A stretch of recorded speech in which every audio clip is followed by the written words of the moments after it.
à accueillir le port autonome de Douala et ses filiales, ses succursales. Nous accueillons avec beaucoup de plaisir ici même à la régie Monsieur Thierry Gervais Ngango, bienvenue. Bonjour, merci de nous accueillir, le port autonome de Douala sur Dash TV, télé et radio. C'est un plaisir de vous avoir pour cette célébration, la 139e édition de la fête du travail. Et c'est une occasion pour vous de vous faire connaître au public les chantiers de la transformation initiés depuis quand même 1900, l'arrivée de votre directeur général à la tête de cette structure. Il y a quelques années, ici même sur la place Labé-Séquet, le chef de l'État, son Excellence Paul Biya, alors candidat à l'élection présidentielle de 2011, promettait et enjoignait qu'on fasse du port de Douala-Bonabéry le pôle de référence un pôle de référence au cœur du golfe de Guinée. Je pense que là, on voit depuis lors, le port autonome de Douala a grandi. Le directeur général, M. Cyrus Ngor, a engagé à partir de 2018 un vaste chantier de transformation. Vous voyez, il y a plusieurs composantes qui sont en train de défiler. Nous avons là en tête le directeur des ressources humaines, le conseiller. On voit à l'écran le directeur général lui-même debout, à côté de l'attaché numéro 1, certains responsables. M. Ngondi Epoua, directeur de la régie du dragage. Nous avons créé depuis lors 5 structures pour reprendre en main des activités qui étaient gérées par des multinationales. Et les résultats sont probants. Un processus de nationalisation qui porte des fruits. Oui, qui porte des fruits avec des chiffres qui sont éloquents. Et nous célébrons la fête du travail. C'est 1000 emplois qui ont été créés depuis 2020. C'est 15 000 qui seront créés, 5 000 emplois qui seront créés dans les 5 prochaines années, avec le 15 000, pardon, avec le projet Arise, dont la première pierre est annoncée pour bientôt. C'est 500 000 emplois qui seront créés sur 10 ans avec ce projet-là. Donc le port de Douala est en pleine transformation, le directeur général est engagé dans un vaste processus de normalisation, de rénovation, de modernisation et de développement. Dans tous les cas, ça se voit au quotidien. Vous multipliez les accords, vous multipliez les partenariats, notamment le plus récent, c'est l'accord signé avec les chargeurs du Tchad pour faciliter justement les transits de marchandises sur le corridor Douala-N'Djamena pour qu'on n'ait plus justement ces plaintes-là. C'est dire que le directeur travaille dans ce processus de nationalisation-là à répondre aux différentes sollicitations de ces différents partenaires. Oui, cela procède d'une vision générale d'un schéma directeur national. Le port de Douala à l'horizon 2035, c'est-à-dire que le port de Douala-Bonabéry sera saturé. Le chef de l'État avait prescrit qu'on trouve de nouvelles aires d'implantation. Donc là, je sais, le conseiller technique numéro 2 qui me titille, il sera avec vous tout à l'heure pour parler de ce processus-là en direct sur On aura des aspects plus techniques. Voilà. Mais là, je veux dire, vous voyez, le port autonome défile en nombre parce que depuis 2024, la COBAC, la Commission bancaire d'Afrique centrale, a classé le port autonome parmi une dizaine d'entreprises qui qu'on considère comme de grands standing et d'importance nationale. En 2024, nous sommes entrés dans le classement, 10e. En 2025, nous figurons à la première place. Nous sommes la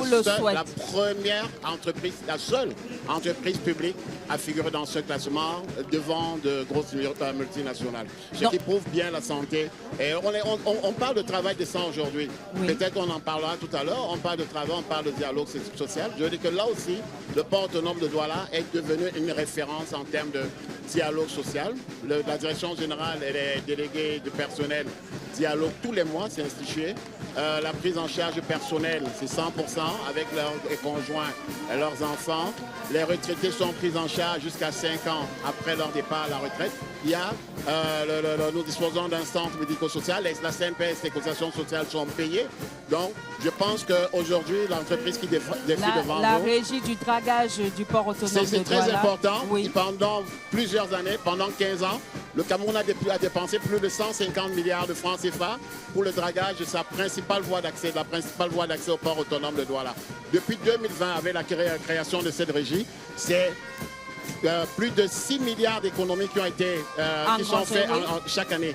Donc chaque année, nous avons réduit les charges de dragage de plus de 6 milliards et nous le faisons bien. Nous avons une très bonne maîtrise parce que vous savez que le port de Douala-Bonabéry, c'est un port fluvial, donc avec un ensablement constant. Voilà. Nous avons internalisé cette activité-là. Nous faisons des profits.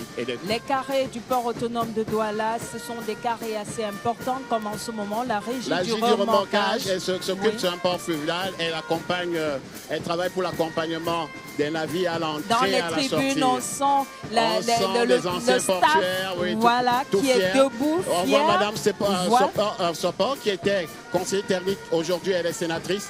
Vous voyez, elle aborde les couleurs du port autonome. C'est les personnes qui ont contribué à bâtir cette autorité. La DPS, voilà. Vous la connaissez, je suppose. C'est la régie de sûreté. Le port de Douala est devenu le port le plus sûr en Afrique au sud du Sahara aujourd'hui. Avec 25 km de barrières, clôture périmétrique. Oui. Le port, aujourd'hui, si on vous dit que votre rétroviseur a disparu sur votre voiture, c'est impossible pratiquement. Encore que l'accès au port autonome de Douala, ce qu'il n'y avait pas il y a une certaine année, l'accès aujourd'hui est surveillé, contrôlé. Oui, et les usagers doivent montrer patte blanche, ce qui a fait quand même fait des résistances, mais tout au moins, force revient à la loi. Les gens l'ont compris. Finalement, on a compris. Le port, c'est une zone protégée. Voilà. On n'accède pas au port n'importe comment. C'est une zone hyper protégée dans le monde. Nous sommes dans un processus de normalisation et aujourd'hui, le port est inscrit à valider un code qu'on appelle le code ISPS. C'est un code international des ports, ce qui certifie que vous êtes un port sûr, qui respecte un certain nombre de procédures. Moi-même, personnel du port, je n'ai pas accès. Mon badge est pour le moment jaune. Je ne peux pas accéder à certains endroits du port sans autorisation précise. C'est à l'avantage, il faut dire aussi aux usagers, c'est à leur avantage parce que ce processus permet qu'en temps réel, s'il y a un incident dans une zone du port, on sait combien de personnes se trouvent dans cette zone-là parce qu'elles ont franchi les barrières, les portiques internes et extérieures. Dans tous les cas, le port autonome de Douala, ce sont ses filiales, ce sont ses succursales, tous missionnés justement pour satisfaire les usagers au quotidien. Oui, c'est cela. Et c'est avec vous. On vous remercie. On remercie les médias qui nous accompagnent dans ce processus-là, qui sont attentifs. Au départ, c'était très difficile. Aujourd'hui, vous comprenez, nous avons besoin des médias. Nous n'avons pas besoin de vous brider. Vous avez compris, le port est ouvert, c'est transparent. Le directeur général a instruit, M. Siringo a instruit qu'on vous informe, qu'on informe le public de ce qui se passe. C'est pourquoi nous invitons la presse, nous invitons le public. Par an, nous faisons 500 visites d'écoles, d'institutions qui veulent visiter nos chantiers de la transformation. Nous avons reçu hier environ 100 retraités qui sont venus et c'est des gens qui étaient partis à 10 ans, qui sont partis à 5 ans, qui avaient des larmes aux yeux en regardant la transformation. Je souhaite que la régie braque et salue la régie du terminal à conteneurs qui est en train de défiler en ce moment. Exactement. À l'époque, le terminal à conteneurs, qui est un pôle névralgique au port de Douala-Bonabéry, était géré par une étude nationale étrangère. Aujourd'hui, ce n'est plus le cas. Déficitaire. Depuis 2020, avec sa création, les chiffres ont explosé. Nous faisons des bénéfices avec un vaste chantier de transformation, avec l'acquisition des engins de dernier cri pour moderniser notre port, avec des avantages offerts à nos usagers, à nos clients et à nos partenaires. Avant, on disait usagers. Aujourd'hui, nous parlons de clients et de partenaires pour montrer la considération que nous avons pour eux. Justement, en parlant de partenaires, en parlant d'usagers, de clients plutôt, mais pas d'usagers, revenons un peu sur le déploiement que vous avez fait tout au long de cette semaine consacrée à la fête du travail. Vous avez, au-delà des masterclass, au-delà des conférences, vous avez travaillé justement à ce que le public soit au fait de ce qui se passe au sein du port autonome de Douala, parce que c'est certes, le port autonome Bonabéry, c'est certes une institution où pendant des années, il y avait des mythes autour des recrutements, il y avait le mythe autour des emplois, mais tout a été fait cette semaine pour clarifier justement tout ce qui se passe, les process et chasser les idées reçues sur cette infrastructure. Je vais vous faire une confidence. J'ai une jeune dame qui m'a rencontré ici, au palais des rois Sawa, qui m'a dit Au palais de la culture. Sawa. Elle m'a dit il y a quelques mois, je veux un emploi, je veux un stage. Et je lui ai dit déposez votre dossier. Elle a déposé son dossier. Elle jure que j'ai intervenu. Je n'ai pas intervenu. Elle pense que vous l'avez fait. Je lui ai dit, je n'arrête pas de lui dire, elle a déposé son dossier. Un mois après, on l'a appelée. Elle est aujourd'hui en stage académique. Et il y a une jeune albinos, Miss Albinos, elle ne voulait pas, elle est arrivée au port, elle a déposé son dossier, on l'a étudié. Les recrutements se font au port autonome de Douala sur étude dossier. Il peut arriver que pour des compétences, on aille les rechercher comme cela se fait d'entrée de l'entreprise. Mais il y a plein de monde, études de dossier, on les auditionne. Donc il faut que les gens cassent ce mythe-là. Je suis témoin de ce que le directeur des ressources humaines viendra vous en parler tout à l'heure. Ce n'est pas un mythe, c'est une réalité. Il y a une jeune dame qui est partie de Yokaduma. Elle a déposé son dossier, on l'a appelée, elle ne croyait pas. Elle est arrivée. Aujourd'hui, elle est passée ici le 8 mars, derrière un de nos gros engins. Donc, je vous incite à déposer vos dossiers. Des dossiers que la DRH a mis sur pied, il va vous en parler lui-même, des systèmes qui font que quand vous êtes là et qu'il y a un besoin de compétences, on vous appelle. On essaie de vous évaluer. Si vous êtes bon, on vous prend. Vous comprenez? Là, on a en image justement des images tournées et remis à la rédaction de Dash TV par le port autonome de Douala. Déjà, merci pour cette ouverture parce que ce n'est pas tous les jours qu'on avait des images aussi pointues de cette infrastructure. Pendant des années, en tant que journaliste avec plus de 20 années de terrain, il était impossible d'avoir des images qui pointent les terminaux, qui pointent les postes en rive droite comme vous pouvez le voir et le carré produit par la réalisation pour qu'en même temps vous immersez cette immersion magnifique au cœur du port autonome de Douala. Mesdames, messieurs, c'est inédit, une première sur les chaînes de télévision nationales, les chaînes camerounaises. Vous avez l'enlèvement des épaves qui permettent justement, qui altèrent la navigation sur les eaux, territoriales camerounaises. C'est tout un travail qui est fait aussi.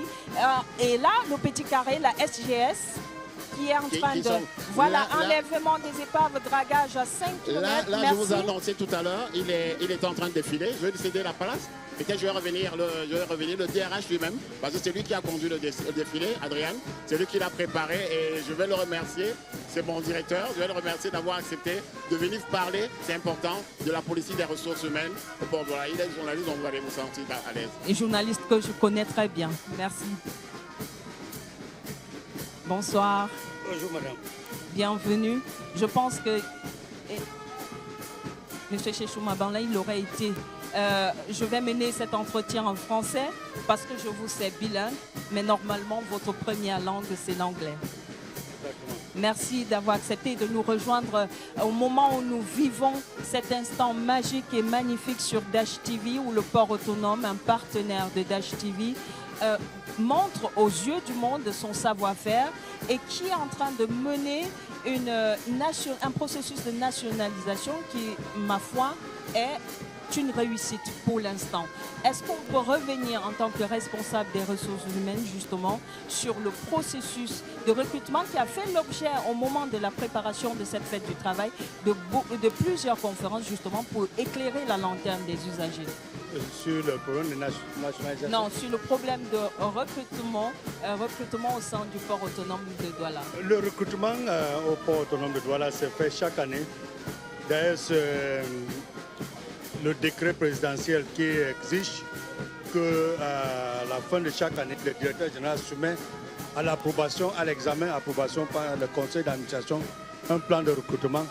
Et c'est ce plan de recrutement examiné et adopté par le conseil d'administration qui est exécuté pour l'année N, qui est examiné et adopté à l'année N-1. Donc, chaque année, il y a le recrutement. Et le recrutement s'est fait sur la base de besoins qui ont été exprimés par les différentes structures de l'entreprise. Qu'est-ce que ça veut dire? Ça veut dire que vers la fin d'année, la direction des ressources humaines saisit toutes les structures pour exprimer leurs besoins. Bien évidemment, les besoins sont toujours largement supérieurs à ce que l'entreprise peut payer. Voilà. Donc nous examinons et on choisit les besoins critiques. Qu'est-ce que ça veut dire? L'activité principale du port autonome de Douala, l'accueil navire. Donc, si nous avons besoin de pilotes, hein, on priorise le recrutement des pilotes. On écrit la pilote. Et maintenant, après les pilotes, on regarde d'autres points critiques. Par exemple, l'expert en cybercriminalité. Oui. Vous savez que nous manipulons beaucoup de données. Voilà. Et ces données peuvent être attaquées. Et il faut les sécuriser. Voilà, il faut les sécuriser. Si on a besoin d'un expert en cybercriminalité, on note tout ce qui est critique. Maintenant, on fait une simulation de salaire. On fait des simulations de salaire pour voir si l'entreprise peut payer. On fait sur la base de quoi? Sur la base de ceux qui sortent. Qui sont ceux qui sont sortis dans l'entreprise, ceux qui partent à la retraite, ceux qui ont été licenciés, ceux qui sont morts. On voit le montant de salaire qu'eux touchaient. On voit les projections budgétaires et sur la base de ça, on arrête un certain nombre de personnes qui seront recrutées. Voilà comment le recrutement se passe dans l'entreprise. Donc, le directeur général de Port Autonome de Douala, il faut le dire ici, c'est un chasseur de cerveau. Nous visons la performance, nous visons l'attractivité, nous visons la compétitivité. Ça ne peut être fait que par les hommes et les femmes qui sont compétents. Donc la politique de recrutement est une politique qui vise à recruter les meilleurs. Il y a actuellement parmi les cuvées que nous avons recrutés en 2025, une jeune dame de 24 ans qui a fait mécanique à Polytechnique de Douala. Elle est venue faire le stage au Port Autonome de Douala. Lors de son stage, elle a constaté que chaque fois qu'il y avait coupure de courant, le groupe électrogène ne prenait pas automatiquement. Oui. Soit parce qu'il y a un problème de carburant ou il y a un problème technique. Et cette jeune dame a donc développé une application. Elle a pris l'agence et ses parents, envoyé en Chine. On lui a développé un puce. Elle a complété son application. Et quand il y a coupure maintenant, elle peut, à partir du téléphone, identifier d'où vient le problème. Et le résoudre à partir du téléphone. Donc elle allait soutenir son mémoire à l'université. Elle a eu 18 sur 20. Wow. L'information m'est parvenue. J'ai saisi le directeur général et on a recruté la jeune dame. Bravo. Donc nous recrutons les meilleurs. Le directeur général de Port Autonome de Douala est chasseur de cerveau et nous sommes à la recherche de ceux qui sont compétents pour venir travailler dans l'entreprise. Et c'est tellement important qu'on souligne cela et il faudrait, puisque le Cameroun est bilingue, permettre à Nelly Lapa pour que toutes les communautés puissent se retrouver dans ce discours de M. Cheshouma Banla. Merci Nelly Lapa, la suite avec vous.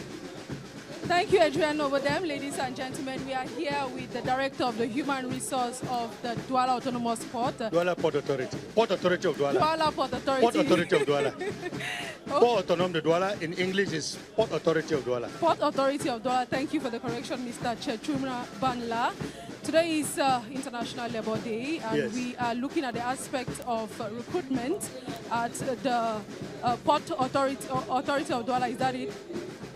Exactly. So we have so many people in the neighborhood saying that you need to know somebody to be able to be recruited. How valid is that? No, it's not true.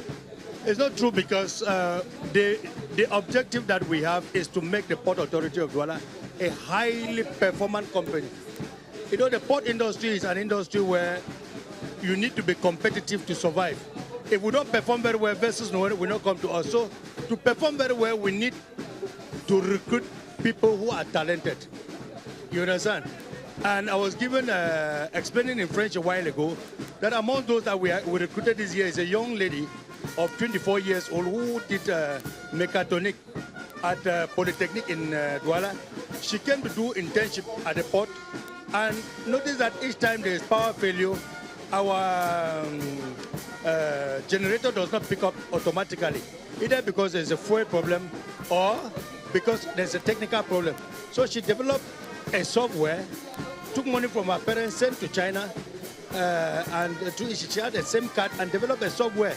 So each time there's power failure, if the generator does not start, she can detect from her phone whether it's a mechanical problem or it's a fuel problem. So she went and defeated her thesis and had 18/20.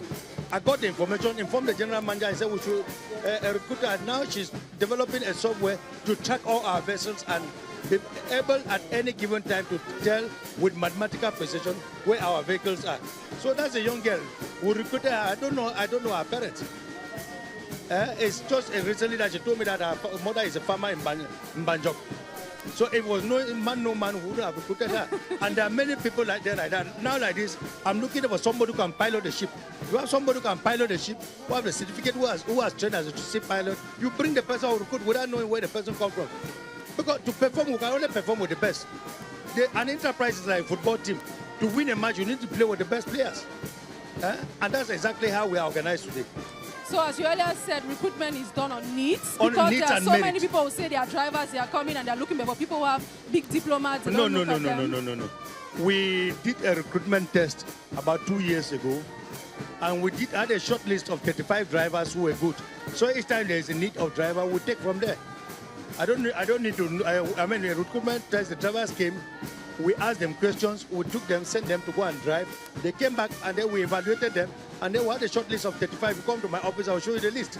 We've been taking people there. I mean, you can talk to them and know whether they knew people before coming to pay a day.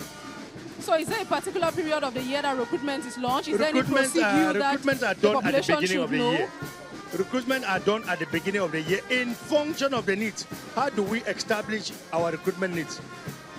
Generally, say 2025, there are people who will be going on retirement in 2025. So who are those who will be going? Is there a sea pilot? Is there an accountant? Is there a driver? We look at those who have gone out. How much, what percentage of the wage bill were they earning? If there are 50 people that are going on retirement, how much money were they earning? The money they were earning, you use it, will definitely recruit more than 50 people to go where they were earning high. Those who come will not earn as high as those who are going out. So we do a recruitment plan on the basis of that. We'll go and defend it at the board of directors meeting as we execute a recruitment plan. So beginning of the year, meaning the recruitment for this year is over? Just It's next over. year. It's over because we're already in May. It's already in May. We need to recruit workers. But since we are seeking, we want to be performant. When we recruit them, we'll train them again. Because the port industry is a complicated industry. So when we recruit, we do in-house training with them before sending them to go and work. So is there any particular procedure that you have to follow to deposit the documents? No, you come to the port. We receive the job applications. People drop the job applications, we analyze them, and then we have a database where we put them. When there is need, we go into the database. If it's accountants, we look at all the accountants, those files we have, and then we look. If they are not satisfactory, we publish even in journals. We published recently the recruitment of specialists in cyber criminality. We have 1.5. We received over 100 applications. We are going to analyze them. We have invited people who are coming from abroad who come and evaluate the 100, and then they will select the best for us. Chair Chuma Banla, ladies and gentlemen, Director of Human Resource at the Port Authority of Douala. We shall certainly be having you later on in the plateau, but for now, Ajeno Bodem, we should continue with the march pass. We shall be having you later on. Thank you, sir. You're welcome, madam.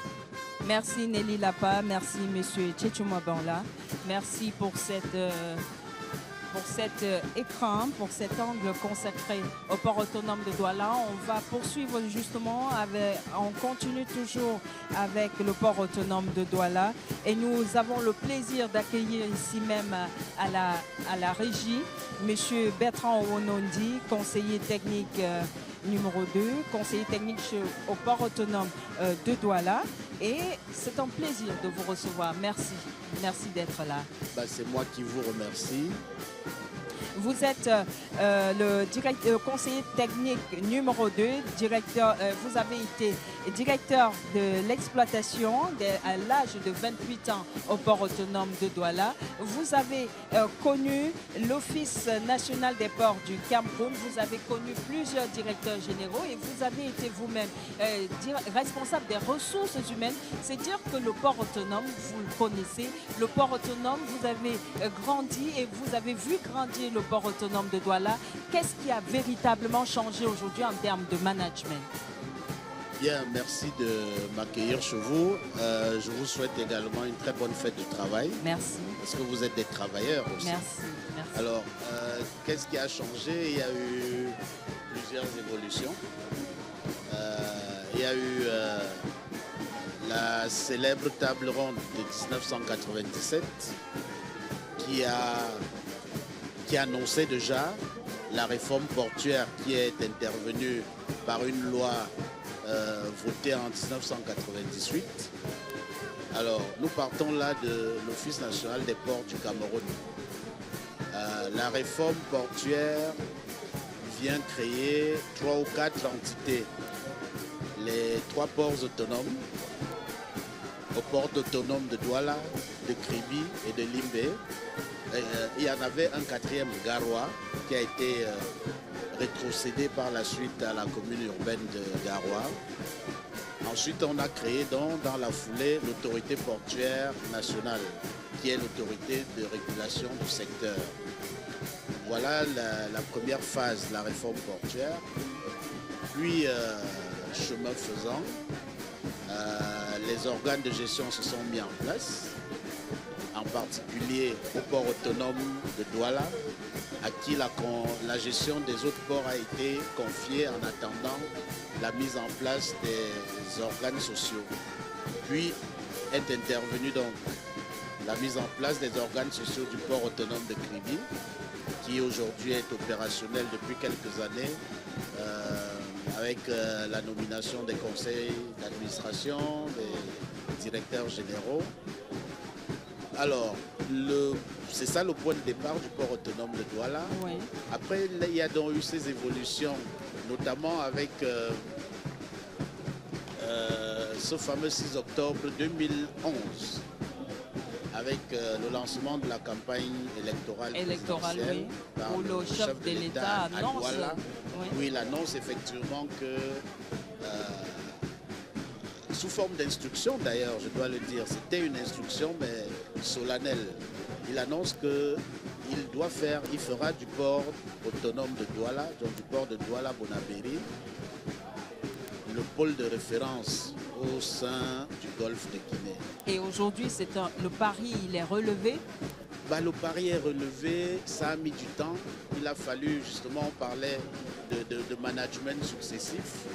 Il a fallu que en 2016 arrive le directeur général actuel, M. Cyrus Ngor, et qui s'est mis à décortiquer ce discours.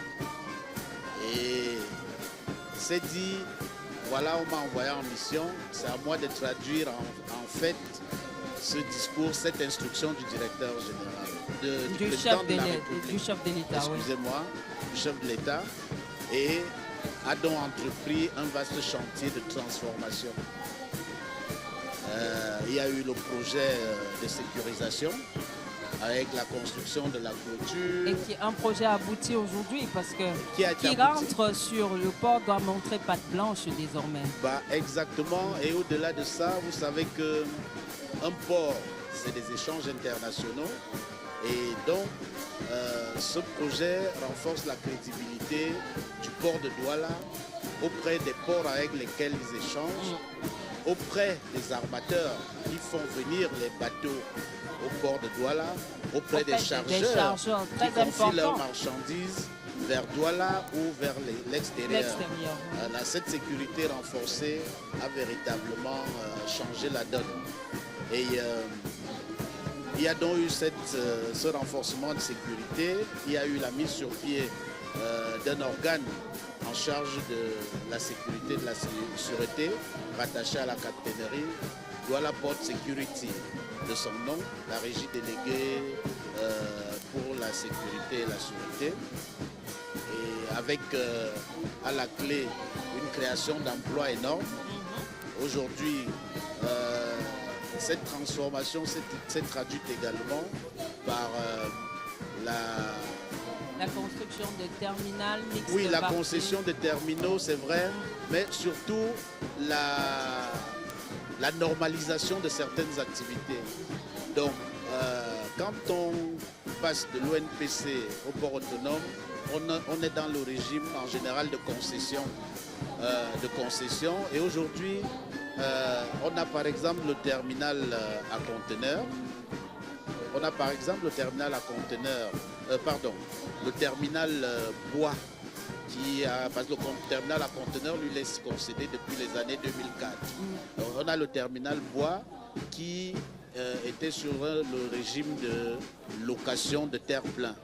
Aujourd'hui, nous sommes passés à un régime de concession Donc c'est une normalisation de la gestion avec des objectifs fixés, des objectifs de rendement et de rentabilité et avec des redevances que ces entreprises-là doivent reverser. Il y a le terminal mixte fruitier qui est passé dans le même régime. Alors, on parlait de management qui a évolué. Qui a évolué, oui. Dès lors que la réforme est intervenue, dès lors que de nouvelles missions ont été confiées à l'entreprise, il est clair que le management n'était plus le même. Déjà, sous la forme même de la désignation des dirigeants.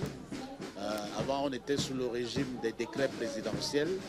Aujourd'hui, on a transformé ces entreprises en sociétés anonymes avec désignation des directeurs généraux oui. en conseil d'administration. Il y a eu des évolutions de cette nature. Dans tous les cas, toutes ces réformes, on se projette horizon 2030 pour qu'on arrive à pas un plafonnement parce qu'une entreprise est appelée à évoluer, à s'adapter à son temps, mais le port autonome s'est donné jusqu'en 2030 pour parfaire justement ces processus de réforme-là. Ben, tout à fait. On a aujourd'hui, dans cette démarche donc, transformationnelle, on a un enrichissement en terre plein.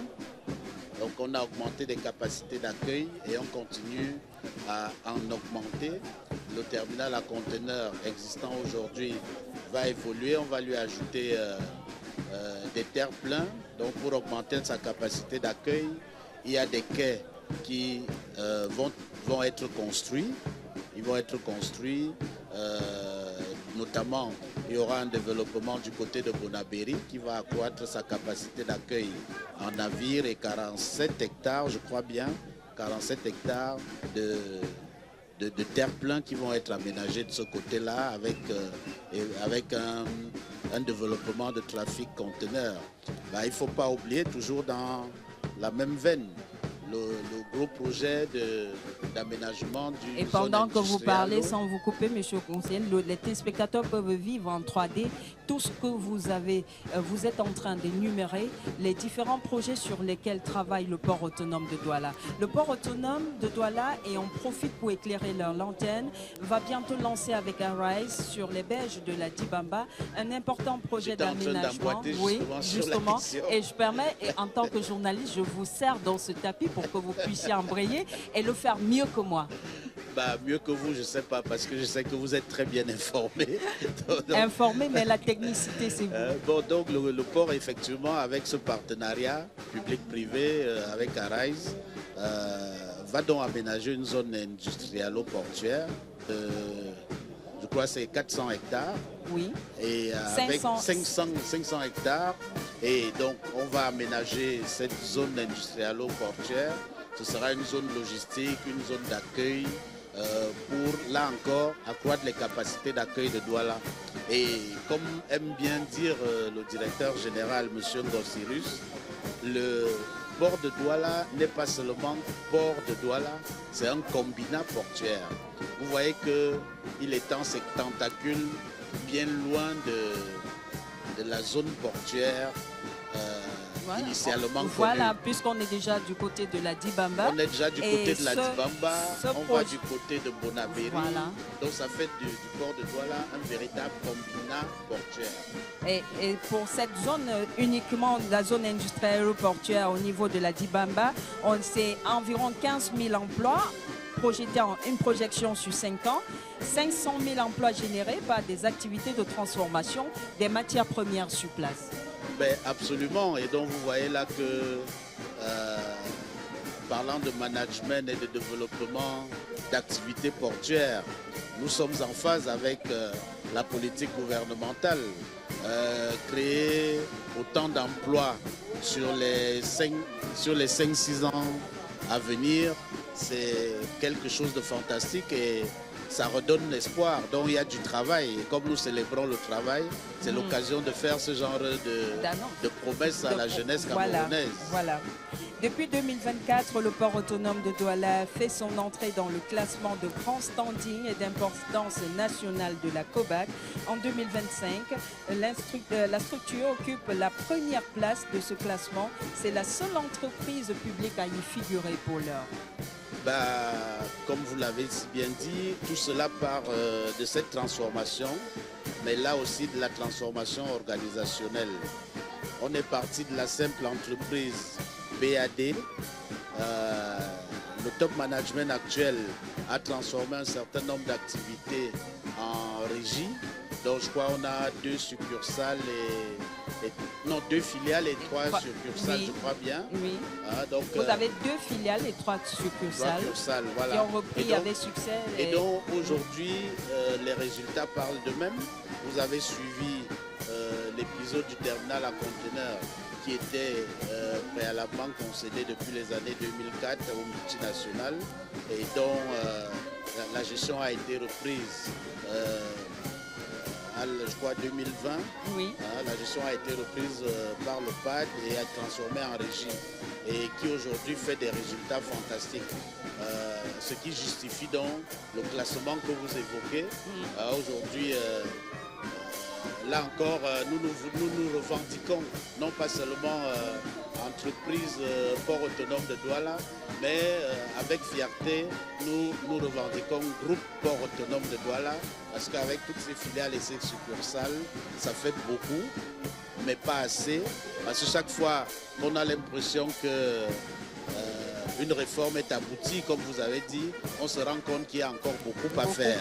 Et donc l'ambition est grande et il y a de l'espoir, comme je disais, et il faut se mettre au travail et rester, comme on aime à le dire au Cameroun, rester concentré. En tout cas, vous l'êtes et nous vous remercions pour cela parce que le travail que vous faites depuis avec les initiatives de votre directeur général, M. Cyrus Ngor, le port permet au Cameroun de rétablir la souveraineté du Cameroun sur son port, principale plateforme de commerce extérieur du pays. Le port autonome est aujourd'hui un véritable pôle de référence en termes de travail décent et de dialogue social. Plus d'1 millier d'emplois créés depuis 2020 avec la création tour à tour de la régie du terminal dont vous parliez, du terminal à conteneurs, la régie déléguée du remorquage, la Dual Port Security, la régie déléguée du dragage et la régie du patrimoine immobilier. Merci, Monsieur Ono. C'est moi qui vous remercie au nom du directeur général et habituellement on dit qu'on fait des choses mais on ne le fait pas savoir. Donc nous vous remercions de relayer la bonne information auprès de l'opinion nationale et internationale et surtout merci d'encourager ce qui est fait. Nous sommes à pied d'œuvre et vous le signalez et nous le réitérons, M. Orono. Dash TV, c'est la voix de l'Afrique. Et lorsqu'il y a un know-how, nous sommes missionnés pour faire savoir. C'est notre mission. Merci. Je vous remercie et bonne continuation. Bonne fête encore. Je vous en prie. Nous sortons avec ce clin d'œil historique, justement comme une carte postale qu'on propose sur le port autonome de Douala. 1999, année de création du port autonome de Douala, entreprise publique gestionnaire du port de Douala-Bonabéry. 6 octobre 2011, le chef de l'État, son Excellence Paul Biya, promet la transformation du port de Douala-Bonabéry en pôle de référence au cœur du golfe des Guinées. C'est en cours. L'horizon 2030 nous le dira. Dans tous les cas, les transformations et les réformes sont visibles sur le terrain. Vous avez en exclusivité sur Dash TV ces images qui vous mettent au parfum de ce qui se passe sur le terrain. C'est un acquis. Depuis 2018, le directeur général Cyrus Ngor, sous l'impulsion du gouvernement, a engagé un vaste programme de normalisation des activités de rénovation, de modernisation et de développement qui a transformé en profondeur le port autonome de Douala qui, ma foi, permet au Cameroun de rétablir sa souveraineté sur cet espace portuaire. Et les Camerounais peuvent en être fiers. Vous avez dit que le port autonome de Douala, c'est l'entreprise gestionnaire du port. Je voudrais apporter une petite précision. Oui, s'il vous plaît. Le port autonome de Douala, c'est une entreprise qui gère le port de Douala. Mais c'est d'abord une entreprise qui crée les conditions de l'échange. Voilà. Donc, le port de Douala, une de ses premières missions, c'est d'aménager le port de Douala-Bonabéry. Aménager, c'est quoi? C'est construire des quais, on l'a évoqué, c'est construire des magasins, construire des terres sécuriser les plantes. données du pays sur cet espace portuaire. Voilà. C'est mettre tout en place justement pour que... Et comme j'aime à dire, c'est créer les conditions pour que les échanges internationaux se déroulent. Voilà. Tout simplement. Voilà, c'est dit. Et merci justement à cette immersion au cœur du port autonome de Douala. Merci pour ce que vous faites au quotidien. C'était une belle échappée. Depuis la BCK, nous n'avons pas bougé, mais grâce à la magie de l'intelligence artificielle, grâce à la magie du 3D, on a pu visualiser ce qu'on ne pouvait pas visualiser. On a parlé d'horizon 2030. On a pu se projeter et voir tout ce qui est en cours pour permettre justement de parfaire ce processus de nationalisation amorcé dès 2011 au moment de la campagne électorale. Je remercie l'équipe dirigeante, le staff du port autonome de Douala parce que ce n'est pas tous les jours que les chaînes de télévision ont droit à de telles images. Ce n'est pas tous les jours que l'accès à l'information, il y a encore quelques années, et je parle avec autorité en tant que journaliste sur le terrain depuis plus de 20 ans, on n'avait pas accès à ce type d'image, encore moins à l'information dans de telles entreprises stratégiques pour une nation. Merci de démocratiser cette information. Merci de permettre aux téléspectateurs de Dash TV de vivre ce moment. Et il fallait être un 1er mai, jour de la fête du travail, pour mettre en avant ce savoir-faire, ce know-how de ces milliers d'hommes déployés sur le terrain du port autonome, secteur par secteur, département par département, pour qu'à travers le travail, le port autonome puisse être positionné, comme l'a dit le chef de l'État, comme un phare au niveau du golfe de Guinée. Merci. Merci bien, vous êtes les bienvenus, il faut venir visiter le port. Au-delà même de visiter le port, nous sommes comme chez nous puisque nous sommes ensemble. Voilà. Merci de nous avoir ouvert vos portes. Nous sommes ensemble. Merci, Monsieur Ouono.